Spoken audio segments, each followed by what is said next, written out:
আসিয়া বলে এক আল্লাহ, ফিরআউন দিল তাকে জ্বালা।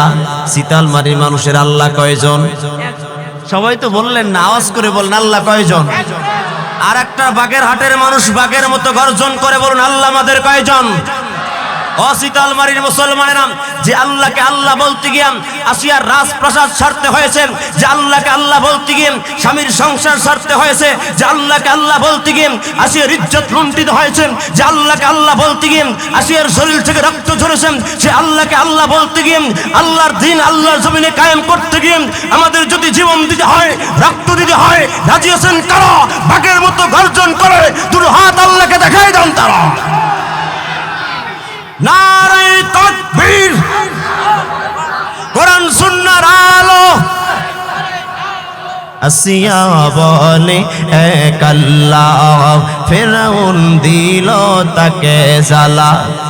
আল্লাহ বলেন ও জিবরাইল, আল্লাহ বলেন ও জিবরাইল, খুলে দাও জান্নাতের তালা। লা ইলাহা, হাড়ি করেন টনটনে করেন, হ্যাঁ সব মেকআপ হচ্ছে না, হাড়ি করেন টনটনে কি করে বন্ধ করে, হ্যাঁ হাড়ি টনটনে জোরে লা ইলাহা, সবে লা ইলাহা। ও ভাইজান বহু দূরে মদিনা, হায় হায় কেমনে যাব জানি না। মদিনার আশিকদের মদিনায় যেতে মন চায় না, কথা তো কয় না, চায় না, আরো জোরে কান, চায় না। আরে দয়া করো দয়ার আল্লাহ, দয়া করো দয়ার আল্লাহ, মিটাও মনের বাসনা। লা ইলাহা, জোরে লা ইলাহা, লা ইলাহা ইল্লাল্লাহু, বলো রে আমার মন। এই জিকির কার? এই জিকির কার? আরো আস্তে করে কোন, জোরে বললে ভয় আছে মনে হয় আপনাদের। দুটো ইমানের আওয়াজ নিয়ে বলেন না এই জিকির কার? জমিন যতদিন থাকবে আল্লাহর নামের জিকির ততদিনই চলবে। কথা বলেন ঠিক কি ঠিক না? এই জমিন থেকে যখন লা ইলাহা ইল্লাল্লাহ বলার লোক বন্ধ হয়ে যাবে, বিলীন হয়ে যাবে, সেদিন থেকে ইসরাফিল আলাইহিস সালাম সিংহায় ফুৎকার দেওয়া শুরু করবেন। সুতরাং লা ইলাহা ইল্লাল্লাহ জিকিরওয়ালা বান্দা জমিনে যতদিন থাকবে, এই জমিনে ততদিন স্থায়িত্ব লাভ করবে। ঠিক কিনা ধরে বলেন? এ জিকির কার?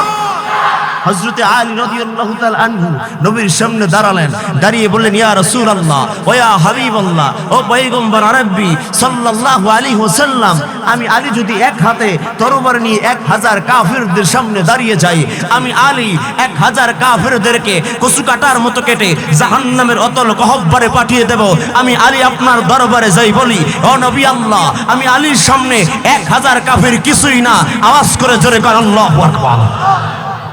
আল্লাহ রসুল ডেকে বলে, আলী তুমি একা, ওই দিক 1000, কেমনে কিভাবে? সুবহানাল্লাহ, জোরে বলেন। আলী বলে ইয়া রাসূলুল্লাহ ইয়া হাবিবাল্লাহ, আপনি না অনেক আগে বলেছিলেন আপনার জবান মোবারক থেকে যারা জিকির করে তারা জিন্দা, যারা জিকির করে না তারা মুর্দা। আমি আলী জিকির করনেওয়ালা জিন্দা ব্যক্তি 1000 মুর্দা ব্যক্তির সামনে দাঁড়ালে ওরা টিকবে না, জাহান্নাম ছাড়া কোথাও জায়গা পাবে না। জিকির কর লা ইলাহা ইল্লাল্লাহু, বলো রে সারাক্ষণ। ও তুই মরণ কালে বুঝবি রে মন,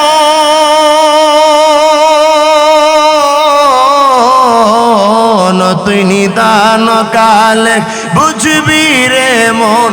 এই কালে মার কত জন, লা ইলাহা ইল্লাল্লাহু, বলো রে আমার মন। লা ইলাহা, লা ইলাহা ইল্লাল্লাহু মুহাম্মাদুর রাসূলুল্লাহ। সমস্ত শ্রদ্ধাকে উজাড় করে সকলে বলুন সাল্লাল্লাহু আলাইহি ওয়াসাল্লাম। সুবহানাকা লা ইলমা লানা ইল্লা মা আল্লামতানা ইন্নাকা আনতাল আলিমুল হাকীম।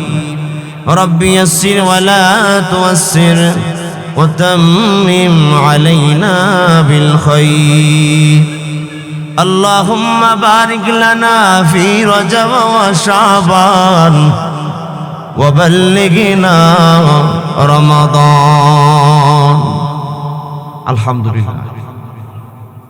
বাংলাদেশের ঐতিহ্যবাহী বৃহত্তর জেলা, অসংখ্য আল্লাহওয়ালা ইমানদার আলেম ওলামাদের পদচরণে ধন্য পুণ্যভূমি, পৃথিবীর ঐতিহ্যবাহী ঐতিহাসিক প্রাকৃতিক সৌন্দর্যে লীলাভূমি, সুন্দরবন লাগোয়া খাজা খানজাহান রহমতুল্লাহ আলাইহির অধ্যাসিত অঞ্চল, বাগেরহাট জেলার অন্তর্গত শীতলমারী থানার আওতাধীন মরহুম মকবুল পীরে কামেল আলহাজ হযরত মাওলানা জাফর আহমদ রাহিমাহুল্লাহর প্রতিষ্ঠিত ঐতিহ্যবাহী ইলমে শরিয়াত ইলমে মারিফতের সমন্বয়ে গঠিত দ্বীনি বিদ্যাপীঠ শৈলদাহ বাকপুর কারামাতিয়া কামিল এমএ মাদ্রাসা 90তম 2 রাত ব্যাপী আজিমুশান বাৎসরিক ওয়াজ ইসালে সব মাহফিলের সোনালী অধিবেশনে মুআজ্জাজ মুকাররম আজকের মাহফিলের রেসপেক্টেড অনেস্ট এন্ড অনারেবল সুযোগ্য সুদক্ষ সভাপতি, অত্র মাদ্রাসার সুযোগ্য অধ্যক্ষ, বিশিষ্ট ইসলামী চিন্তাবিদ ও শিক্ষাবিদ ওস্তাদুল উলামা হযরতুল আল্লাহ হযরত মাওলানা মুহাম্মদ মিজানুর রহমান সাহেব দামাত বরকতুহু আলিয়া। আজকের মাহফিলের প্রধান অতিথি, দোয়াগীর, মেহমান আলা, সারা বাংলার সৃষ্টিকারী, মুফাসসির কোরআন, প্রবীণ আলেমে দ্বীন, শাইখুল হাদিস, ওস্তাদুল আইম্মা, হাজুল হারামাইন হযরত মাওলানা মুহাম্মদ নাসির আহমদ সাহেব, মুহতামিম আল জামিয়াতুল ইসলামিয়া সুলতান শাহী মাদ্রাসা গোপালগঞ্জ। আল্লাহ তার গোলামের হায়াতে ঈমান ও আমলে বারাকা দান করে জাতির কল্যাণে দীর্ঘ হায়াত দান করুক, পড়ুন আমিন। বিশেষ মেহমান হিসেবে দিগার ওলামে কেরামগণ কথা বলেছেন, যার কথা না বললেই নয়। আমার পূর্বে প্রবীণ আলেমে দ্বীন আলহাজ হাফিজ মাওলানা হাবিবুল্লাহ বেলালী সাহেব হাফিজাহুল্লাহ কথা বলে মুগ্ধ করেছেন। এছাড়াও দূরদারাজ থেকে আসা এ জাতির শ্রেষ্ঠ রাবার, এ জাতির শ্রেষ্ঠ সন্তান, সূর্য সন্তান আহলে হক ওলামে কেরামগণ, অত্র মাদ্রাসা সকল তুল্লাবগণ, এছাড়াও বৃদ্ধ বাবারা, যুবক বন্ধুগণ, জান্নাতের নিশানা, জান্নাতের খুশবু, জান্নাতের আনন্দ, ছোট ছোট সোনামণিরা, পর্দার অন্তরে অবস্থানরতা শ্রদ্ধা সম্মানিতা মহাগুণী গুণান্বিতা সুশিক্ষিতা নেককারিনী মা ও বোনেরা, সারাদিনের শত কর্ম ব্যস্ততাকে উপেক্ষা করে যখন আমরা আরামের বিছানায় পিঠ লাগাবো, ঠিক সেই মুহূর্তে আরামের বিছানাকে হারাম করে কোরআন এবং সুন্নাহর টানে যে রব্বুল ইজ্জত আল জালাল আপনার ও আমার মতো গুনাহগার বান্দা বান্দিকে আনে, সেই রবের শানে আকাশ ও বাতাসকে মুখরিত করে রাতের নিস্তব্ধতাকে ভঙ্গ করে ইমানের বলে বলিয়ান হয়ে হৃদয়ে সঞ্চিত ভক্তি, শরীর অর্জিত শক্তি কণ্ঠের আগায় উদ্ভাসিত করে সকল মিলে সমস্বরে কালিমাতুশ শুকর আদায় করে পড়ছি আলহামদুলিল্লাহ। আমি দেখছি পিছনের কিছু ভাইরা আল্লাহর রাস্তে মুখ খোলেই নাই। আপনাদের সাথে কি কোনো পূর্বের কোনো শত্রুতা আছে? এটা ফার্স্ট আপনাদের সাথে এখানে মিট হয়েছে আমার। শুকর গুজার করলে নেয়ামত বাড়িয়ে দেন কে? এর আলোচনা একটু আগেই শুনেছেন। এক বক্তা নেমে গেল, আর এক বক্তাকে সে আলোচনার আমলের প্রতিফলন দেখাতে পারলেন না। জাতি কি শুনে আর কি বলবে আর কি জন্য এসেছে সেটাই চিন্তার ব্যাপার। যেই কণ্ঠ, যেই জবান, যে আওয়াজ, যেই ভাষা, জ্ঞান যেই রব করেছেন দান, সেই রবের সন্তুষ্ট অর্জনের জন্যই অন্তত কণ্ঠের হক আদায় করে আর একটা বার আওয়াজ করে পড়ুন আলহামদুলিল্লাহ। হৃদয়ে আবেগ, বিবেক, ভক্তি, ভালোবাসা ও শ্রদ্ধাকে নিবেদন করে দরুদ ও সালাম পেশ করছি বিশ্ব মানবতার মুক্তি দিশারি ও কান্ডারি রহমাতুল লিল আলামিন নবীউল আরব ওয়াল আজম লাঞ্ছিত বঞ্চিত মানবতার পরম বন্ধু হযরত মুহাম্মদুর রাসূলুল্লাহ সাল্লাল্লাহু আলাইহি ওয়া আলিহি ওয়াসাল্লামের উপর। বেশ কি বেশি বাড়ানো, এটা একটু কমাই দেন আর কন্ট্রোল ক্লিন করে দেন ভাইয়া, মানে বদ্ধ জায়গা তো বাড়ি খাচ্ছে বেশি। ওনার সাউন্ডের দোষটা, সাউন্ড ঠিক আছে, আবার নাই বলে ওদের কষ্ট দিয়ে গেছে। এই জান্নাতের বাগানে আসার আর বসার সুযোগ একজন দিয়েছেন, চিল্লায় বলতে হবে তিনি কে। সন্দেহ আছে, সংকোচ আছে, দ্বিধা আছে, দিস ইজ প্যারাডাইস। এটা জান্নাতের বাগান, এখানে আসার জন্য তকদির লাগে, কপাল লাগে। সুবহানাল্লাহ। মাত্র 2-1 দিন আগে জাতীয় সংসদ নির্বাচন হয়েছে, 4 বিড়ি হুমানে খাইছে বান্দা, ভোট বিক্রি করছে অনেক ধান্দা, কিন্তু যখন যার কাছ থেকে টাকা নিয়েছে আর বিড়ি খাইছে, ভোট কেউ রে দেয় না। সময় মতো লাইন ঘুরায় লাইছে। এত কষ্ট, ক্লেশ, শ্রম দেওয়ার পরেও কেউ সংসদ সদস্য হতে পেরেছে, কেউ হতে পারে। মূল কথা হলো বাংলাদেশের সবচেয়ে সর্বোচ্চ আসনের জায়গা জাতীয় সংসদ ভবন। এই সংসদ ভবনে যে কোনো সলিমউদ্দি, করিমউদ্দি, আব্দুর রহমান এরা চাইলেই ঢুকতে পারে। সবাই তো একমত হইলেন না, একসাথে বলেন না, এক একজন করে বলবেন ফজর পর্যন্ত। একসাথে বলেন, চাইলে কি ঢোকা সম্ভব? হয় তার পারমিশন লেটার লাগে, না হয় তার কি মাননীয় সংসদ সদস্য হতে হয়, না হয় মামুর জোর লাগে। যদি নেতার সুদৃষ্টির লোক থাকে, ওর কোনো কার্ড লাগে না, কোনো দল লাগে না, ওর কোনো পদ লাগে না, এমনিতে আসমানে চলে যাওয়া। দুনিয়ার একজন নেতার যদি নেক দর্শন এবং সুদৃষ্টি থাকার কারণে তার যদি পারমিশন লেটার না লাগে, বলে আমি অমুক দলের অমুক নেতা, তাহলে ও গোলামেরা চিন্তা করে, ইফ ইউ ক্যান বি মুমিন, যদি নিজেকে মুমিন দাবি করে, আপনার কাছে আমার ফার্স্ট কোশ্চেন হলো, যেই রব্বুল আলামিন আসমান জমিনের মালিক, আপনার আমার মালিক, সেই রব্বুল আলামিন যদি কোনো বান্দার দিকে একটাবার নেক নজর দেয়, ওই বান্দা কি কোনোদিন জাহান্নামে যেতে পারে? পার্লামেন্ট মেম্বারে ঢুকতে হলে সংসদ সদস্য ছাড়া ঢুকতে পারে না, পারমিশন লেটার ছাড়া ঢুকতে পারে না। আপনার কাছে প্রশ্ন হলো, পৃথিবীতে যত মাজালিস আছে এর ভিতরে শ্রেষ্ঠ মাজলিস কোরআনের, সন্দেহ আছে? সুতরাং চিতালমারির মুসলমান, শৈলদার বন্ধুগণ, বাগপুরের বন্ধুগণ, এটা যদি জান্নাতের বাগান, পৃথিবীর শ্রেষ্ঠ মজলিস হয়, এই জান্নাতের বাগানে আসার মতো তৌফিক যদি আল্লাহ কাউকে না দেয়, আল্লাহ কাউকে পারমিশন লেটার যদি না দেয়, চায়ের দোকানে ঘুরবে আর বিড়ি টানবে, জান্নাতের বাগানে ঢুকতে পারবে না। এরপরও দেখবেন কত আল্লাহর ওলি বাড়ি থেকে পলায় আসে, বউ কইছে ওয়াজ শুনতে যাওয়া দরকার, নাসিরউদ্দিন যুক্তিবাদী হুজুর আইব, তার ওয়াজ খুব ফেমাস, খুব পছন্দের ওয়াজ, ভালো লাগে, স্বামী স্ত্রীর ওয়াজ করলে তো সব হাইসা একদম শুয়ে যায়। সুতরাং হুজুরে শুনতে যাব, তুমি থাকো আর রাখো, আমি জানি না, ঘর মানলাম তালা, আমার অন্তরে আর বুকে জ্বালা, শুনবো নাসিরউদ্দিন হুজুরের বয়ান, আমার কলিজা হবে ঠান্ডা।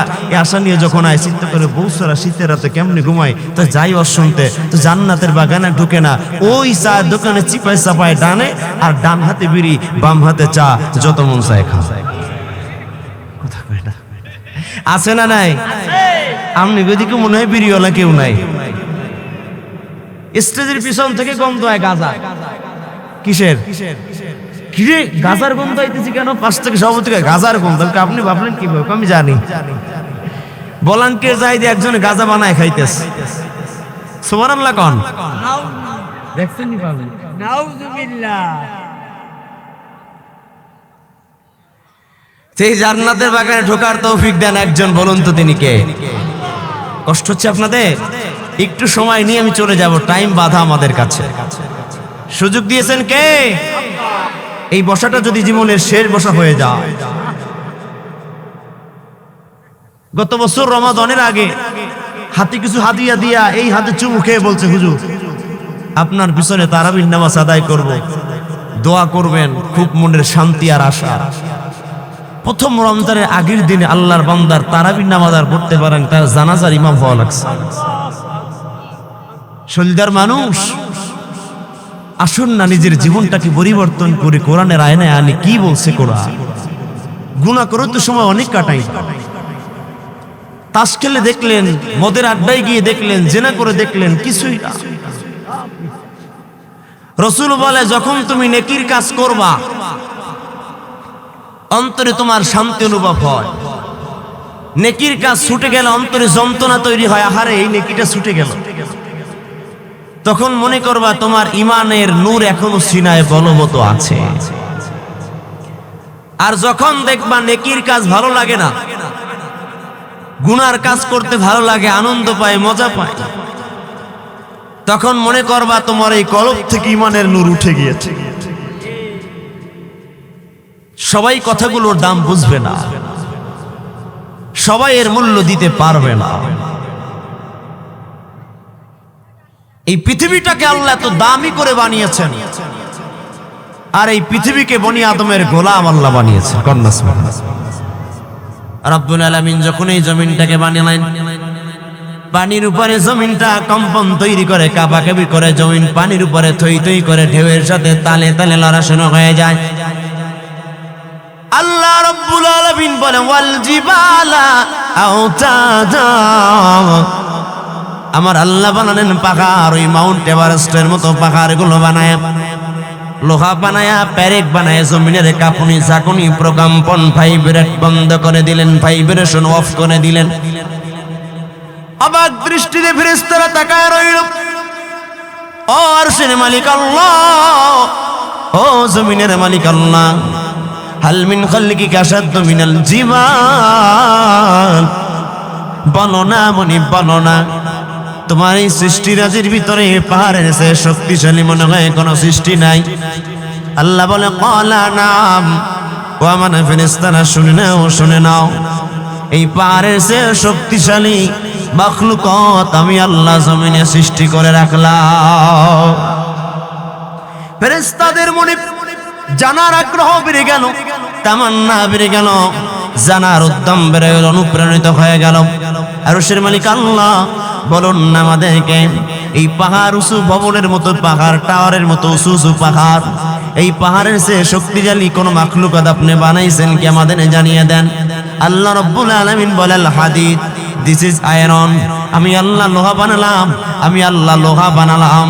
এই লোহা দিয়ে যদি পাহাড় কাটা শুরু হয়ে যায়, সময়ের পরিবর্তনে পাহাড় কেটে নিশ্চিহ্ন করে দেওয়া যাবে, এমন শক্তিশালী করে আমি আল্লাহ লোহাকে নাজিল করে দিলাম। ফেরেশতারা বলে আল্লাহ এই লোহার চেয়ে শক্তিশালী কি আপনার দরবারে কোনো মাখলুকাত আছে? আল্লাহ বলে হ্যাঁ, ক্বালা নাম, আমার দরবারে আছে। জানার তামান্নার আগ্রহ ফেরেশতাদের আরো বেড়ে গেল। গরশের মালিক আল্লাহ বলেন না আপনার দরবারে এই লোহার চেয়ে শক্তিশালী মাখলুক কি সৃষ্টি করেছেন? আল্লাহ কয় ফেরেশতারাই, আমি আল্লাহর দরবারে লোহার চেয়ে শক্তিশালী মাখলুকের নাম হলো আন্নার, নাম হলো আগুন, নাম হলো আগুন। এই লোহা যদি আগুনের ভিতরে ফালায়া দেওয়া হয়, সময় যত চলে যাবে লোহা গলে গলে মোমের মতো হয়ে যাবে, এই লোহার অস্তিত্ব তখন খুঁজে পাওয়া যাবে না। আল্লাহ বলে উইদ্দাত লিল কাফিরিন, আমি আল্লাহ এই লোহাকে বানালাম, আগুনকে বানালাম, আর পাথর দিয়া কিয়ামতের ময়দানে মানুষ আর পাথর দিয়ে জাহান্নামের উদ্বোধন করব। ওই জাহান্নামে যত পাথরের কঙ্কর দেওয়া হবে আর যত মানুষ দেওয়া হবে, দুনিয়ার চুলার ভিতরে যেমন লার্কি দিলে, দিয়াশালাই দিলে, পেট্রোল দিলে জ্বলে ওঠে আগুনে, জাহান্নামের আগুনে মানুষ দিবে যত, জাহান্নামের আগুনের তাপ আর ক্ষমতা বেড়ে যাবে তত। আল্লাহ বলে এই আগুনের চেয়ে শক্তিশালী কোন মাখলুক আপনার দরবারে আছে কিনা? রব্বুল আলামিন বলে ক্বালা নাম, হ্যাঁ আমার ফেরেশতারা, আমি আল্লাহর দরবারে আগুনের চেয়ে শক্তিশালী মাখলুক আমি আল্লাহ সৃষ্টি করে রাখলাম। ফেরেশতারা অবাক হয়ে বলে মনিব রে, বলেন না আগুনের চেয়ে শক্তিশালী মাখলুক আপনার দরবারে কি আছে? আল্লাহ বলে আগুনের চেয়ে শক্তিশালী করে আমি আল্লাহ বানালাম, যার নাম হলো মা, পানি, পানি, ওয়াটার।